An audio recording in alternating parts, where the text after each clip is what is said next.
Hello friends, welcome back to our channel. Shri Bukka Ramalingeshwara Swamy temple గురించి అయితే తెలుసుకుంటున్నాము.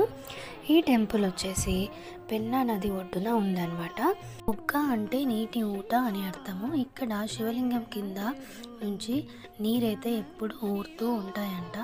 వర్షాలు లేకపోయినా కూడా ఎండాకాలంలో కూడా స్వామివారు శివలింగం కింద నీరైతే వస్తూ ఉంటాయంట. అది రీజన్ ఏంటో నాకైతే తెలీదు, నీరైతే ఉంటాయని చెప్పారనమాట. ఇంకా ఇక్కడైతే మనము స్వామివారికి స్వయంగా అభిషేకం అయితే చేయొచ్చు అనమాట. అక్కడ కుండలు అయితే పెట్టింటారు, తీసుకొని వెళ్ళి అక్కడే వాటర్ అయితే ఉంటాయి పక్కనే, తెచ్చుకొని మనము శివలింగానికి అభిషేకం అయితే చేయొచ్చు అనమాట. ఇంకా ఇదేనండి ఆ శివలింగం అయితే. ఇక్కడే స్వామివారి కింద నుంచి నీరైతే ఊరుతూ ఉంటాయి. ఇంతే వీడియో. మళ్ళీ నెక్స్ట్ వీడియోతో కలుద్దాం. Bye bye.